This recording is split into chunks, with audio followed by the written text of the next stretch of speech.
tal? Bienvenidos a GT Talks, nuestras conversaciones enfocadas a la recuperación, reactivación y reimpulso de los negocios en estos complicados momentos que nos está tocando vivir. Hoy está con nosotros Eduardo Cosmen, socio director de Fiscal de Grant Thornton y también miembro de su comité de dirección. ¿Cómo estás, Eduardo?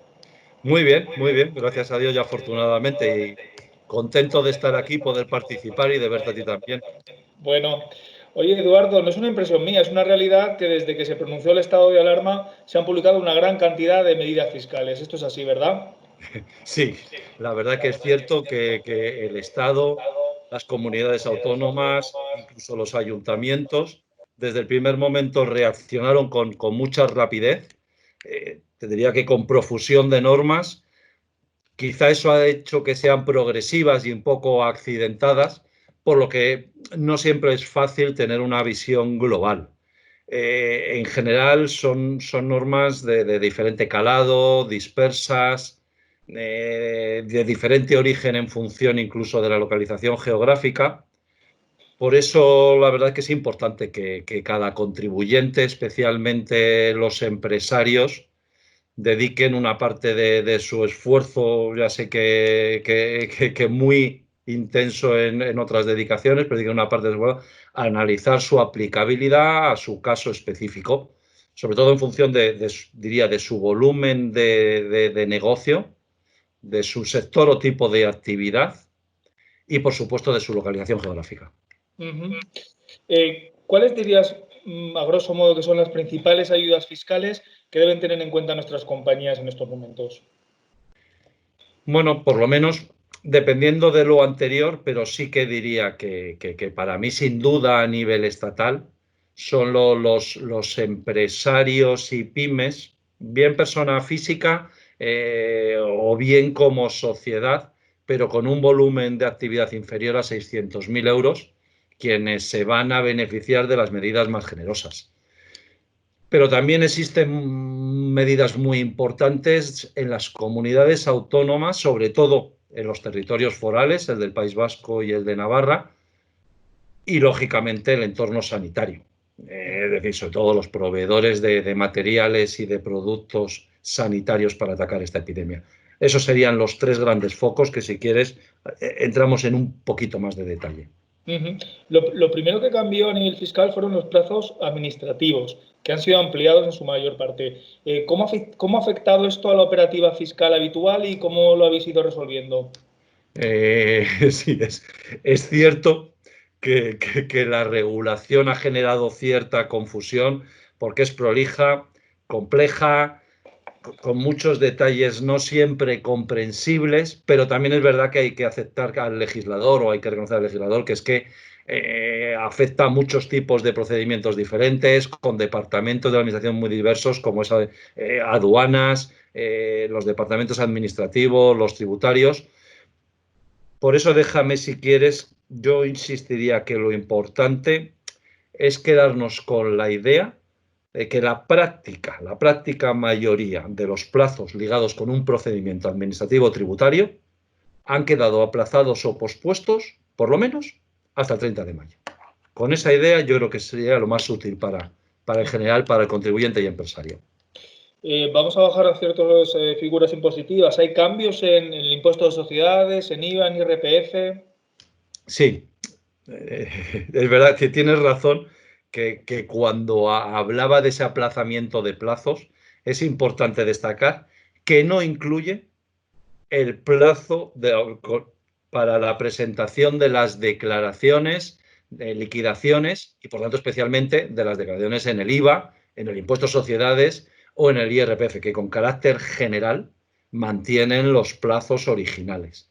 Sin embargo, como excepción, sí que es importante tener presente que los empresarios, de nuevo, sea persona física o como sociedad, siempre que hayan tenido un volumen de actividad inferior a los 600.000 euros, recordemos que eso siempre se mide respecto del ejercicio anterior, a eso sí que se les ha pospuesto el plazo de presentación de cualquiera de las autoliquidaciones que tuvieran que presentar en el mes de abril y mayo, tanto en IVA como en sociedades, como en el IRPF, por lo menos hasta el 20 de mayo. ¿Y alguna otra medida fiscal que sea reseñable para los empresarios? Sí, sí, sí, sí. De nuevo, en esta profusión de medidas, también y al margen de ese diferimiento en el plazo de presentación de las declaraciones, sí que se ha previsto la posibilidad de aplazar el pago de la deuda. Es decir, ya no el de la presentación, sino el del pago de la deuda tributaria. En este caso, para los empresarios, siempre sea bien en formato persona física o como sociedad, pero en este caso, para aquellos que tengan un volumen de operaciones inferior a los 6 millones de euros, y en estos casos, esas deudas que vencieran en este periodo pueden diferirse durante 6 meses o solicitarse el diferimiento durante 6 meses sin intereses en los primeros 3 meses y sin necesidad de ofrecer garantía alguna para los primeros 30.000 euros, cual también es una medida importante y que puede aliviar las necesidades de liquidez. Hemos visto toda esta zona regulatoria. Vamos a hablar ahora de la gestión interna fiscal de las compañías. ¿Qué es lo más importante, en tu opinión, ahora mismo para fortalecer la liquidez a corto plazo? ¿Y cuál deberían ser las claves de la gestión fiscal en una empresa en tiempos de coronavirus? Sí, sí. De nuevo, es decir, yo creo que al margen de todas esas medidas excepcionales que hemos comentado, nuestra visión es que creo que todos los empresarios, y los directores financieros, etcétera, están ahora esforzándose al máximo y centrando toda su atención y esfuerzo en asegurar la situación financiera de sus negocios. Y ahí la normativa fiscal ordinaria, en su régimen ordinario, permite un margen de actuación importante. Es decir, estoy hablando de cómo afrontar y, por tanto, cómo tratar los impagados o la morosidad, tanto en IVA como en sociedades. De la negociación de quitas o retrasos con nuestros acreedores o clientes, que no penalicen a la sociedad. Pero también la manera de aportar recursos por los socios, vía préstamos participativos, vía aportaciones de socios, las alternativas. Estoy pensando en cómo activar gastos para no penalizar la cuenta de resultados, las dotaciones de coberturas, incluso la monetización de incentivos. Quiero decir, el régimen ordinario incluye medidas que todos están valorando, que todos los empresarios están valorando y, por consiguiente, cuya incidencia fiscal en un sentido positivo o en un sentido negativo es crítica. Se habla también de Europa y se han anunciado ayudas. ¿Cómo las ves? ¿Cómo las valoras? Bueno, en general, la Unión Europea, digamos que medita mucho cualquier avance. Siendo sincero, también, lógicamente, porque necesitan o requieren de un gran consenso entre todos los países, por lo que sus modificaciones normativas son lentas.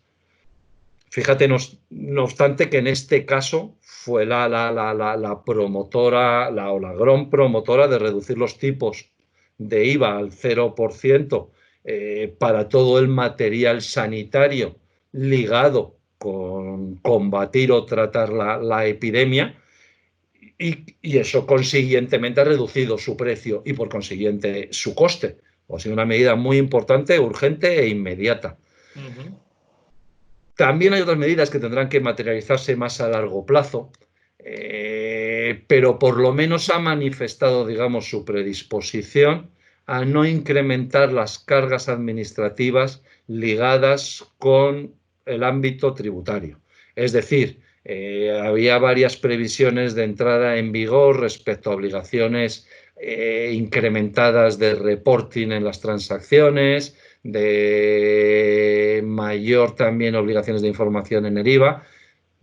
También ha declarado su voluntad de retrasar su entrada en vigor, de manera que el empresario, el contribuyente, se pueda centrar ahora en atajar el problema económico, que es el prioritario.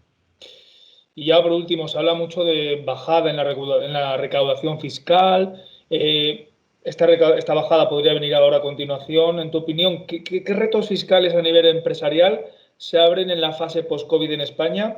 ¿Y qué consensos harían falta para que la fiscalidad también ayudara a la recuperación? Joder. Pues sí, o sea, yo creo que no tengo ninguna duda y creo que nadie tenemos ninguna duda de que la administración y en general nuestra sociedad va a tener que enfrentarse a la necesidad de incrementar la recaudación tributaria.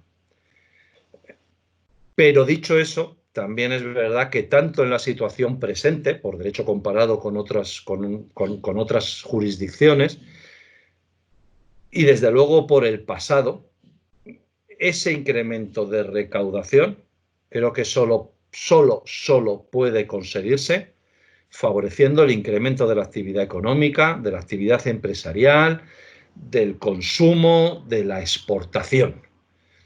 Quiero decir, y soy más claro, un aumento general de los impuestos o de su carga impositiva, en estas circunstancias dramáticas de crisis económica, únicamente favorecerá el colapso de muchos contribuyentes y, consecuentemente, minorará la recaudación en vez de incrementarla. Creo que he sido claro. Sí, sí, ha sido bastante claro. Bueno, y veremos cómo se desarrolla toda esta situación. La fiscalidad es una pata importantísima para las empresas ahora mismo. Gracias, Eduardo, por habernos clarificado hoy un poco más cómo va a ayudar tu área de especialización en esta recuperación, esta reactivación de los negocios. Gracias a todos. Nos vemos en los siguientes Digitalks. Hasta luego, cuidados. Hasta luego, Eduardo, perdón. Gracias a ti, gracias por darme esta oportunidad y ánimo a todos.